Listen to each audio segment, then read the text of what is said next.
It is good to see you again. We are getting closer and closer to the big day. And I have talked to people. I don't know if that's you or maybe you're watching online and you feel like, I can't believe it's a week away. I've got so much to do. Listen, just good luck to you this week. It's going to be great no matter what. No matter what you get done, don't get done. It's just a great season. I'm glad we get to do it together. It was a few years ago when I was the student pastor here at One Hope. I've gotten a little older since then, but it was a few years ago I was a student pastor. And when I was a student pastor, every year, most of the years I was a student pastor, we would take a trip on spring break as a youth ministry to Montego Bay, Jamaica. Now, it wasn't just for fun and good weather and the water and we go and we had a partner with a school there. School that we developed a relationship with, and we loved going there every year. Every year we would have different tasks that we would have to do. Like the very first time we went, the school was just starting to try and develop, and they had this piece of property that, honestly, it wasn't great. And outside where the kids were supposed to play, it was just really filled with rocks, and there wasn't a whole lot of grass. So every day, literally for hours, just picking rocks. And it was great because the next year we came, we actually saw grass growing up and the kids had a place to play. We would build playground equipment. We put fencing around the property. It was next to the road, and so we built this like concrete wall up so if there's any dangers and stuff. We would paint every year. This is what we did on our trips. Well, one year when I was just being a part of the team, just doing my part, a little boy that was a neighbor to this little school, he called me over. He's kind of motioned for me to come. And I walked over, and he walked up to me, and he gave me this simple shell that he had. Now, when he gave it to me, I thought, man, this is really sweet. Cute little Jamaican boy, and he kind of handed it to me, his little hand. It was like, oh, that's sweet, that's cool. But honestly, it didn't mean that much. It was just, okay, neat shell. Well, I walked away and continued that day, just doing my part and being part of the team, enjoying our time there. And at the end of the day, I was talking to the leader of the school. And we were just talking about stuff, just having random conversations. And I remembered, the shell. So I pulled it out. I said, hey, look what the neighbor child gave me. Now, she gave me a response that I didn't expect. She said, oh, Scott, this was such a big gesture. I thought to myself, okay, why? And she said, Scott, that boy is very poor. That boy's family's a very poor family that lives beside the school. And he could have taken that shell and could have gone to the side of the road where they sold some fruits or vegetables. He maybe was in town where the tourists are, and he could have sold this for maybe $3 or $5. People would have given money for it. He said, but he saw what you guys were doing this week. This was a gesture of thanksgiving. This was a gesture of honoring you guys. He gave you what he had. So in that moment, right? Like Pastor Scott all of a sudden goes from a shell to a cherished possession because this child gave me his greatest gift. And so you can come into my office at any point and you'll see this sitting on the shelf. And I look at this shell often. I'll walk by it and I'll stop and I'll look at it. And I think to myself, Scott, if you're giving away the greatest gift that you have, the greatest thing you have to offer, what would that be? And maybe today, the question at the end of this would be, what is your shell?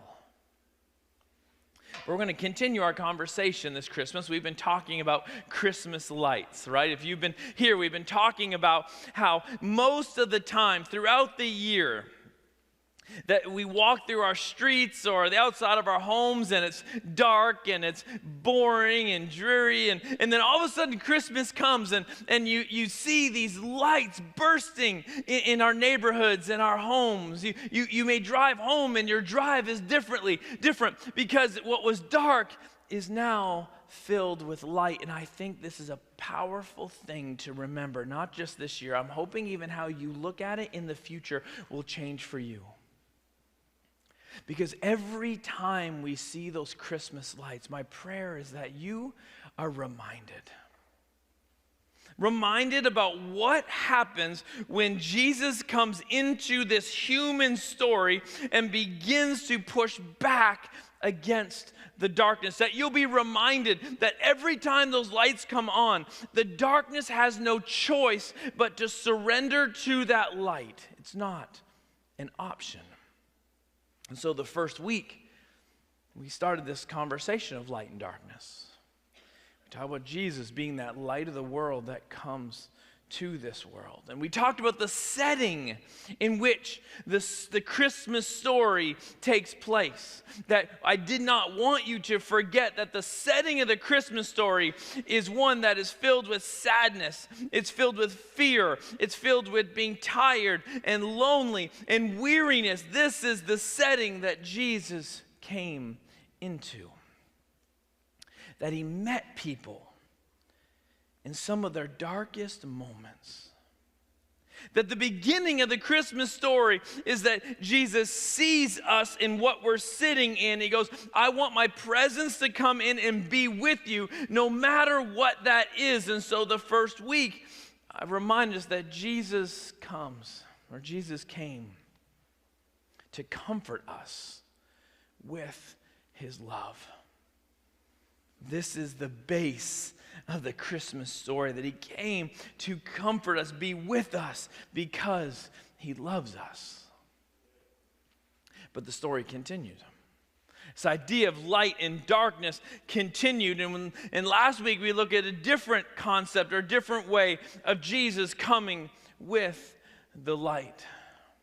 And we talked about his reception, that just because it was Jesus didn't mean he was received well. Just because it's who we know as Jesus didn't mean that the reception was what it was supposed to be, and that oftentimes we have an invitation for Jesus to come. We have an invitation for him to come into our life, but doesn't mean we give him total access to our life. That we are much like the people that had the home and Mary and Joseph come and they're like, hey, we don't have room in the guest house part, but we do have some part over here. And sometimes it's not that we completely reject Jesus, we just only give him what we have left. So we're reminded at Christmas that sometimes we can give Jesus an invitation to some of our life, but not our whole thing. We give him parts, but not every part. And that Jesus came to shine his light into the parts that maybe we want to keep hidden, the parts that we want to keep covered, the parts that we don't really want to address, but maybe it's the parts that are hurting the most. And Jesus comes as the light of the world and goes, I want to point these things out. I want to show you these things. That Jesus didn't only come to comfort us in his love, with his love, he came to convict us with his love. Because I think the greatest loving thing that Jesus can do for us is to not allow us to stay the same. The greatest, most loving thing that Jesus can do is not allow us to sit where we are, but saying, I've got more for you. I want to change part of you. And so that's where we have been this Christmas season. We're going to continue today. We're going to continue this conversation, and we're not done yet with this idea of light and darkness. But in order to move on to today, I need to remind you where we were the first week when I brought John's words from John chapter 8. Do you remember what John said? He told us that Jesus was looking at the people, and he said that famous line, I am the light of the world, and whoever follows me will not walk in darkness ever again. And remind you that first week, he says, I'm the light of the world. And what setting was it that Jesus did this? It was during the Feast of the Tabernacles. And they were all together celebrating what God had done, how he got them through the wilderness, and they got those gold bowls. You remember that? Got the gold bowls, and they put them high on the lampstands. And they put the oil in them, and they would start the fire. And it would light the whole courtyard, the whole area. And this was a big deal, because they weren't used to that much light. And there is Jesus talking, going, that God you're celebrating is me. I am the light of the world. And putting those gold bowls on the lampstand was supposed to remind them. Well, that's where we were. But Jesus is not done talking about that concept. And so today, we're going to take another step forward in talking about that. And if we don't have this conversation, I think we leave out part of this idea of light and darkness. So we're going to go to Matthew chapter 5 today. If you got your Bibles, you got your phones, you can follow on the screen. Just a short portion of Scripture. But maybe, just maybe, it's the challenge that you need today. Matthew chapter 5. Verse 14, you are the light of the world. A town built on a hill cannot be hidden. Neither do people light a lamp and put it under a bowl. Instead, they put it on its stand, and it gives light to everyone in the house. In the same way, let your light shine before others, that they may see your good deeds and glorify your Father in heaven. So like I said, Jesus wants to continue this conversation, but in this moment, he kind of flips it on its head. Because so far this Christmas, we've been talking just about Jesus and what he does. And that's obvious. The reason for all of this is about Jesus, but then in this moment, Jesus may do something that's unexpected for people, but I want you to picture this moment. In this moment that Jesus is speaking, Matthew 5, he's beginning his, I'll call it 3-year focused, intense ministry season. He has just called the first 2 disciples. They've said yes. They're following him. And then they're going around the Galilee region and they're beginning to heal people. Matthew chapter 4 tells us that he's healed all kinds of people with various pains. He's healed people with demon possession. He's healed people with seizures. He's healed people with disabilities. He is healing people probably by the hundreds, maybe in thousands. And it said that people are coming from all over the place to be healed by him. And then Jesus continues his walk, and we find that he's on the side of a mountain. Now, I tell you this often because I enjoy it so much, but if you ever do get to go a chance to Israel, you see this. We go up to what they call the Mount of Beatitudes, and you look over the Sea of Galilee, and it's gorgeous. And then you look to the surrounding area, and it's gorgeous. And Jesus is teaching on this side of the hill. And you have to think maybe hundreds or thousands of people have come, because when you start healing people, people want to hear what you have to say. And so there they are listening, and Jesus begins to talk, and his teaching is going to be all about how things are going to change if you follow him. His teaching is going to be all about, hey, if you look at me, and at the time they're probably looking at me as this like rabbi that's unique, that can heal. They're wondering what's going on. Who is this person? If you're going to follow him, then life is going to be different if you give yourself to me. He expects change. This is in the teaching. He expects people to live life differently than what they see every day. Jesus is looking to change the conversation, change the culture, change how people are going to live. And so right there at the beginning of this teaching, which goes Matthew 5 through 7, he says these words, you hundreds, maybe thousands of people, you are the light of the world. And your light cannot be hidden. You need to let your light shine so that people can see the greatness of God. See, this whole time during Christmas, we've been talking about how Jesus is the light of the world shining down in these places. As I began today, we're talking about how he came to comfort us. He came to convict us, to transform, to change us. Jesus does a work in us. He's not just coming and being absent. He's coming in to be present. He's coming in to do a work in us. And as his light shines in us, can I tell you, something changes. And this is where I want to give you a word of warning. If you profess to be a follower of Jesus, allowing him to be the guide, the leader of your life, and you are not changing, you are not growing, there is something wrong.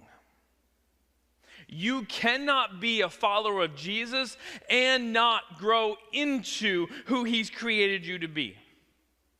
I warn you of this because this is sometimes the deal, that we have religion and we don't transform into the likeness of the one that we follow, and this is an issue. And so Jesus is speaking to them in this moment, expecting for change to happen. And I think what he's saying in this moment is whatever is in us is eventually what people will see on the outside of us. Another word of warning. That if what people see on the outside of us does not look like Jesus changing us, then we need to look at what's happening on the inside of us. So this is Jesus saying, let your light shine. Don't cover that up when you follow me. Everywhere you go, let it shine. Now, I want to date myself for a second here, because when I began working at this church, I was always the youngest guy in the room. After 18 years, I'm not always the youngest guy in the room. But there's a song that I grew up with, and I hope most of you know it, that maybe you even knew the motions as you grew up.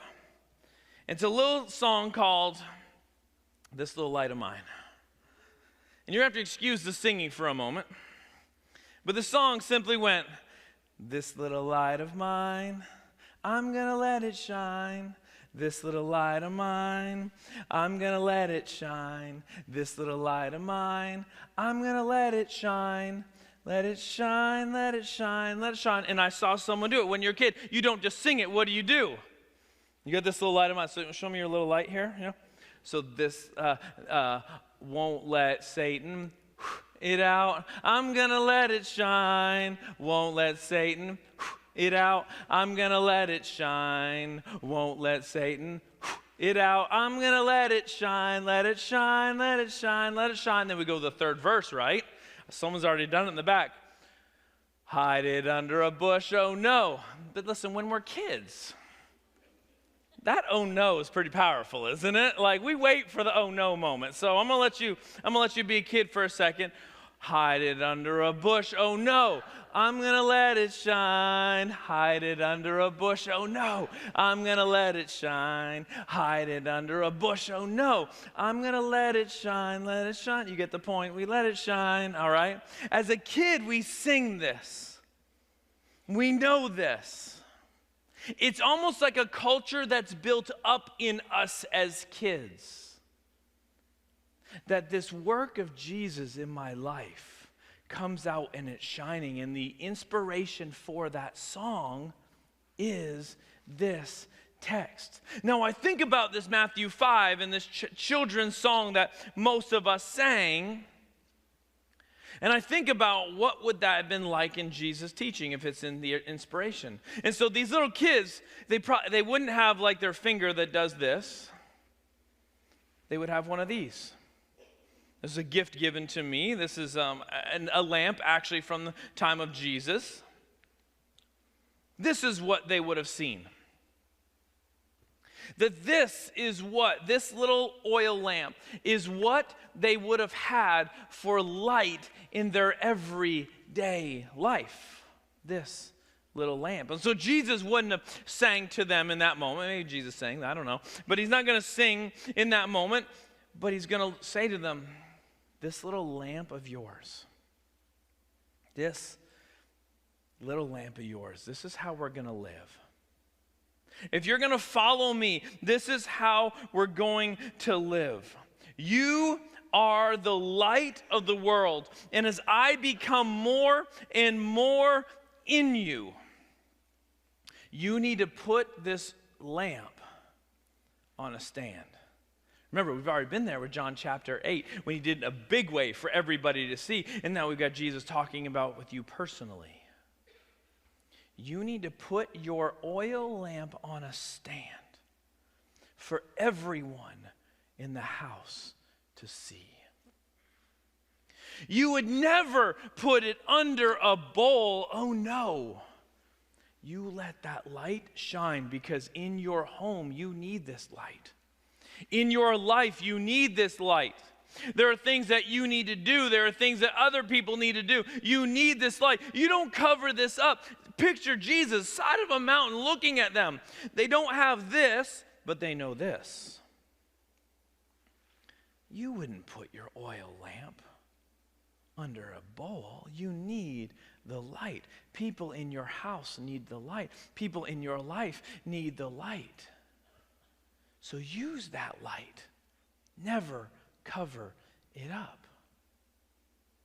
It was maybe 4 or 5 years ago.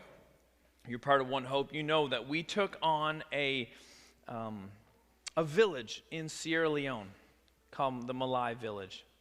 If you remember, like 50 of you got 50 children from that village and started sponsoring them. I still have that child that I sponsor. And we did this because this little village had nothing. So we came in as a church, and over a 3-year period, we started giving them like seeds for their crop. We started giving them animals to grow their livestock. We helped build a community center so things for the community could happen, but also a church could happen in this village. Over those 3 years, actually, a World Hope magazine actually wrote an article about this village because it had gone from unsustainable to sustainable because of what you did. We gave them bicycles so they get to school and back. One of the things I don't know if you knew we gave was solar lanterns. One of the latest things we did. Each one of those kids got a solar lantern. And they got this because electricity not being something that they'd have. And we started sending them to school and getting them educated. And now they needed to work at night, do homework at night. They had things to do at night. And so we had access to a light. And we gave them that light. And it was life-changing. But let the story continue. These kids didn't just take that light and use it for themselves. I began to hear stories, them putting in the home at night so the whole family could have light. So mom could do some things she couldn't do before. Dad could do some things he couldn't do before. Brothers and sisters, they all of a sudden had light they didn't have before, and it changed how they went about life. Right now, we are celebrating. There came a light into this world that was so deeply dark. I told you the setting that Jesus came in. They needed this light. But the thing that we know is that they didn't just need that light. We need this light. But we also have to remember that this light isn't just for them, us. We need to be putting that light on a stand. We need to be putting that light on a stand so that not only we can experience it, but those around us can see this great light. And Jesus says, so they can see the greatness of who Jesus is. In Matthew chapter 5, I think Jesus is setting a culture. Right from the beginning, these people are getting healed. And he's like, okay, if you're going to come around me, you're going to listen to me, understand that this is going to be my culture. You're going to change aspects of your life, how you're going to go about it. And one of the things is you're going to be a light in the world. You are going to be the way that people see the greatness of God. That you're coming to me right now to learn about who God is, but I'm telling you, you are going to be where people are going to learn the greatness of God. This is how this is going to work. I don't think, honestly, it's the greatest plan in the world, but it's Jesus' plan, because I don't think I'm always great at that, but that's why he challenges us. Let the light of me that's changing who you are shine. And we are going to do this together. Jesus is setting a culture from the very beginning of how this is going to work. And the amazing thing is that message for that day is no different than the message today. It's amazing to me that a message that could be spoken couple thousand years ago to those people is the exact same message that you and I have to hear today. Because I don't know how you look at the world right now. Some people, I hear it just, you're discouraged by what's around you. It angers you what you experience every day. For many people, you see darkness, and it's a never-ending view. It just, no end of sight of all the darkness that's around you. And if that's you, I want to remind you of something today.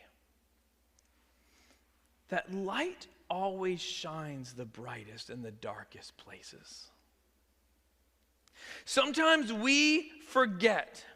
When all we see is darkness around us, we forget that light always shines the brightest in the darkest places. And because of that, maybe I can flip our perspective right now. That if light shines the brightest in the darkest circumstances, then maybe today isn't supposed to be filled with doom and gloom and negativity. Maybe it's supposed to be filled with opportunistic opportunity thoughts.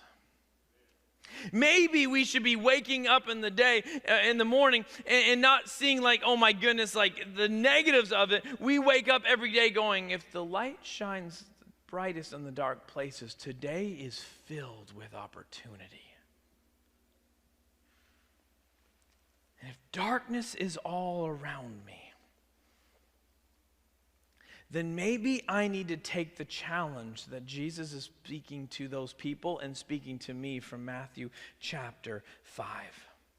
That maybe I don't need to isolate or avoid darkness, but maybe I need to see ways that I can bring light into that darkness. That I don't need to be walking in the opposite direction, that maybe I need to be walking into these places. Because maybe the greatest opportunity we've ever had in life is right now. Maybe your greatest opportunity is today, that people see Jesus in a way they've never seen before, and that way is going to be through you. That every day we have a choice. Do I hide what Jesus has done in my life, or do I put it on a lampstand and go, Jesus, I need you to put this in the forefront, because I really want people to see who you are.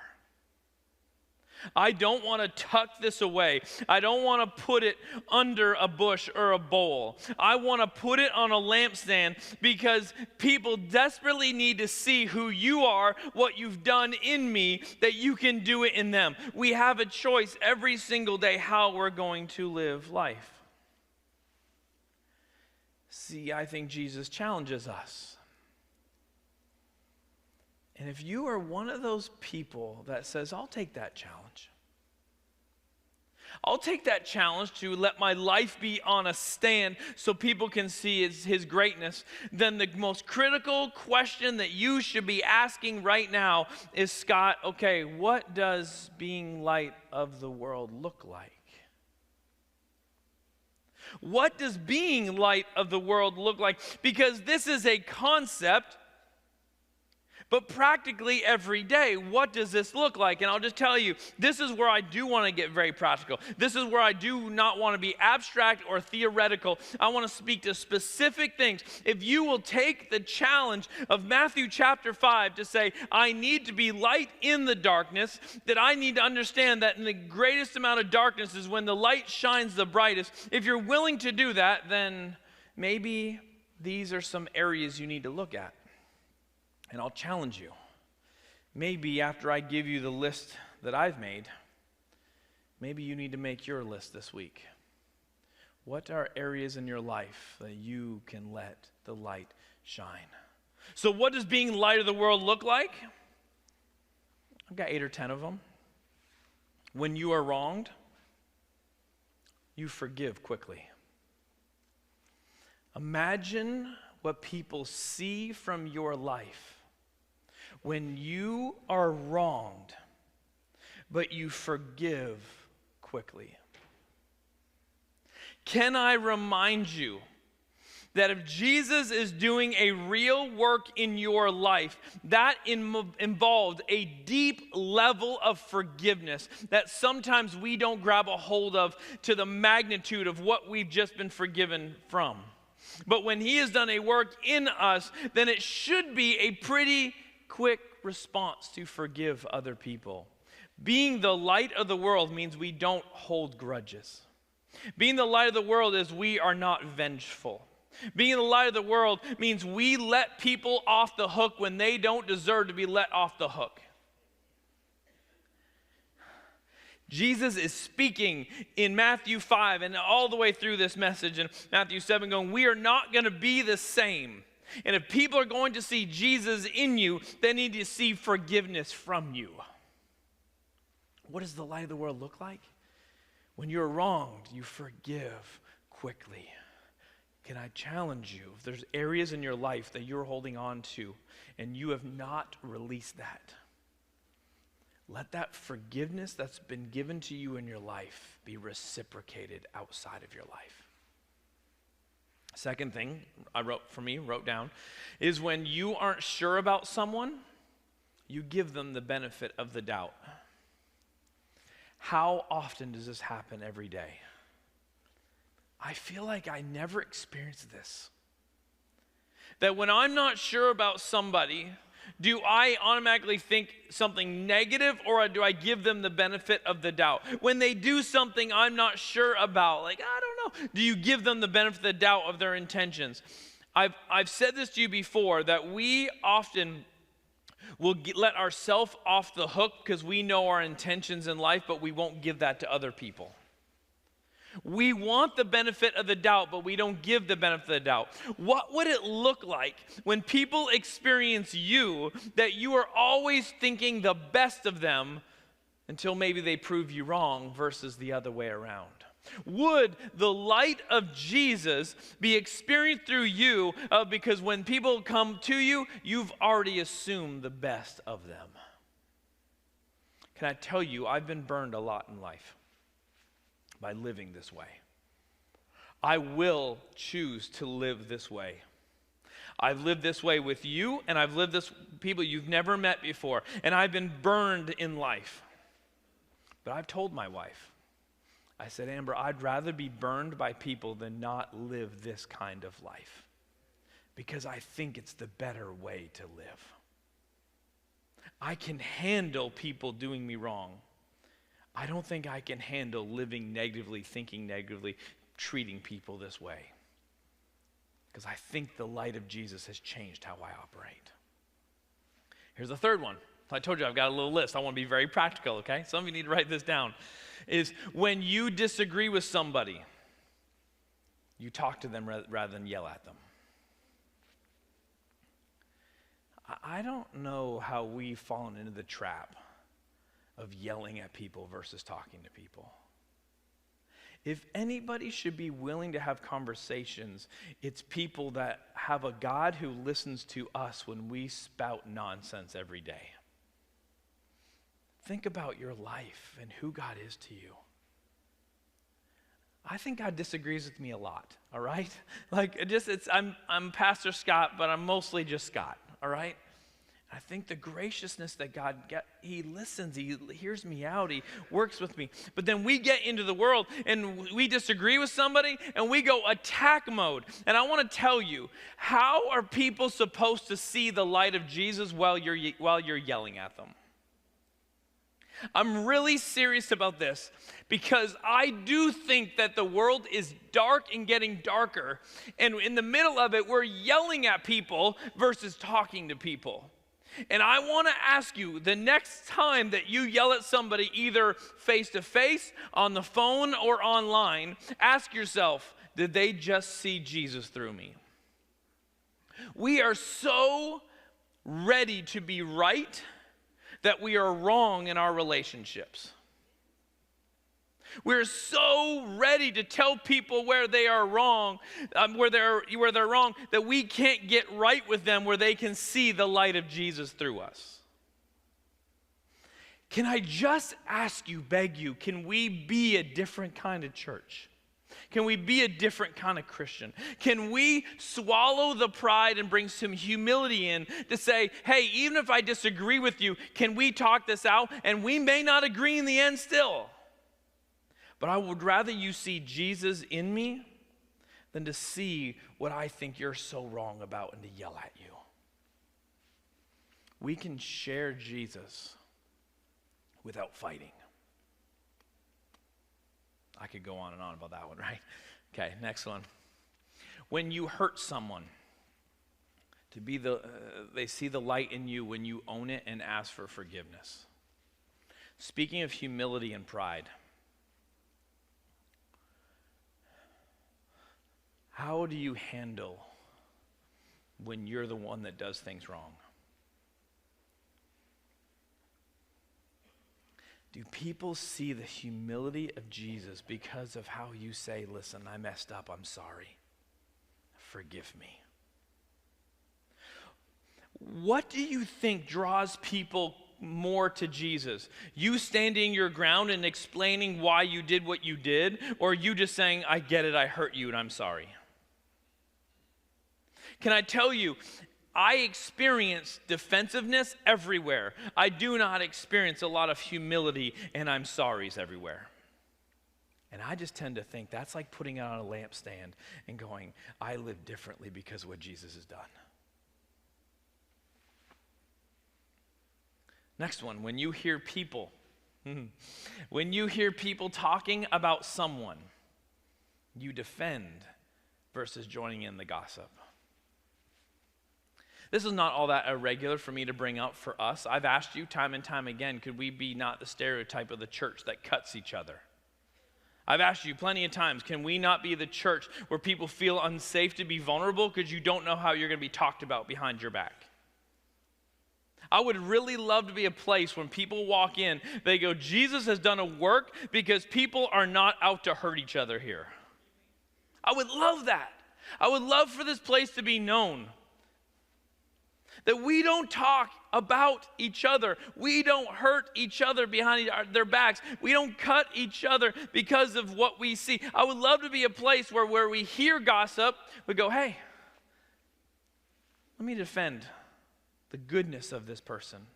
Maybe there's a bigger part of the story. Maybe there's more to the story. Maybe we shouldn't be talking about this.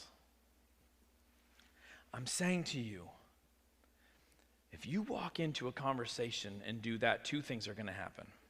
People are going to avoid you because they don't like that person, right? People just avoid. But then you don't have to be gossiped around, but they'll avoid you. But two, like Jesus is a defender of us. And if we go around defending each other, that is so Christ-like. And I think people will see the light of Jesus in us. I told you this is super practical. This is not deep theoretical, theological stuff. The next one. When you are with people, do you spend more time building them up or tearing them down? I'll tell you what. You know who I want to hang out with? People that I know are going to be encouraging, not critical of me. I like to be around people who even have a word to speak to me in a critical way, but doing it in a way of love. You want to be a light of the world? Go around every day trying to encourage people. Go around trying to encourage people of who they can be, not where they've screwed up. You want to be more like Jesus, find the good in people, not the places you can be critical of. This is how we put our light on a stand for the world to see. When you know when someone is struggling, when was the last time you just stopped and prayed with them?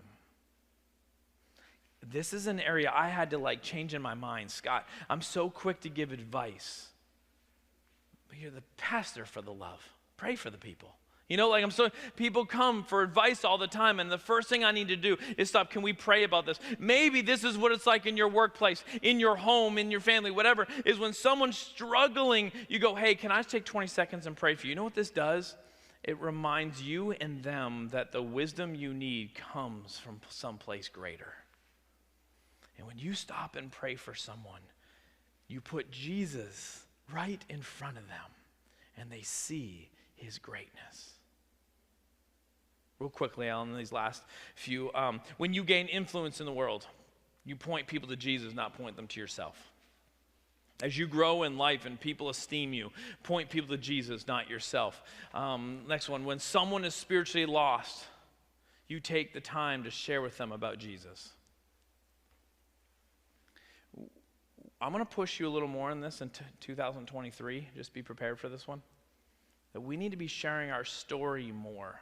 That I think we've gotten away from really getting into people's lives and going, I think Jesus is what you need. Can I just tell you my story? Can I tell you what he's done for me? Next one. When someone is in need, we are generous with everything we have. We've got time, we've got energy, we've got money, we've got a list of resources. When someone is in need, to put Jesus, the light of the world, on the lamp stand. We're just generous with everything we have. When we are facing difficult circumstances, we speak hope instead of despair. There is nothing that shows the work of Jesus inside of us more than when we are going through difficult situations, we speak hope rather than despair. Are you more positive or negative in life right now? How are people supposed to see Jesus as great when you think the world is falling apart? Jesus, I trust you with my life. At church, that's what they know you're doing. And then on Monday, the world is falling apart. Jesus, I trust you. I believe you created everything. I know you see me. I know you knew me before I was in this world. I speak all these things, but on Monday, the world is falling apart. How is that showing the greatness of who Jesus is? Speak hope, even in desperate situations. Here's where I want to end today. Is that when you have the work of Jesus in your life, you have something to give you've never had to give before. I told you the story about the boy with the shell. He had nothing more to give than this shell. But this shell is still inspiring me today. This shell is still reminding me today. This shell is still speaking to me today to ask myself, what is the greatest thing that I have to give in life? And I come to the conclusion that, okay, God, I will give whatever you tell me to give, but the greatest thing I have to give is this light of Jesus that has transformed me to live it out so that other people can see it, that I will not keep it to myself. I will be the lantern that we gave away in Malai. I will be like these children who would have heard Jesus speaking, and he's talking about the lamp and going, hey, put it on a stand. This is who I'm going to be. I have a choice every single day. How am I going to live? And the choice for me is, God, help me to put my light on a lampstand, because the world needs to change. And you've decided, whether I believe in myself or not, you've decided to use me no matter the circumstances. We started this conversation about the shepherds in the field. And can I quickly summarize their experience? they saw a light, and they went and found Jesus. And in Luke chapter 2, verse 20, it says, the shepherds returned glorifying and praising God for all the things they had heard and seen, which were just as they had been told. This experience with Jesus changed who they were. And I don't think that they left just talking about amongst themselves. I think they just talked about it because of what they experienced. I think this is their story. They saw the light, they experienced the light, and they shared the light. And I want their story to be my story. I want to take the challenge that Jesus gives in Matthew chapter 5 that says, you are the light. Now go and show the world how great your God is. And so this Christmas season, will we be more than people that embrace the presence of Jesus? Thank Jesus for coming. May we take that and give Jesus away everywhere we go. And may the story of your life be that people see how great God is, because how you have been changed by him. Let's pray. Heavenly Father, thanks for coming. Thanks for being who you are. Thank you for comforting me. Thank you for transforming me. Thank you for convicting me. But God, I pray that I wouldn't just stop with me, that I pray that the light that you put in me would shine to this world. That I pray, God, that through my life, people would see the greatness of you, and that I would declare it from the mountaintops. And God, I pray that would be our church. Every individual walking through the day going, how can I put my lamp on a stand so people can see how great God is? We thank you. And God, help us to walk that way. In your name we pray. Amen.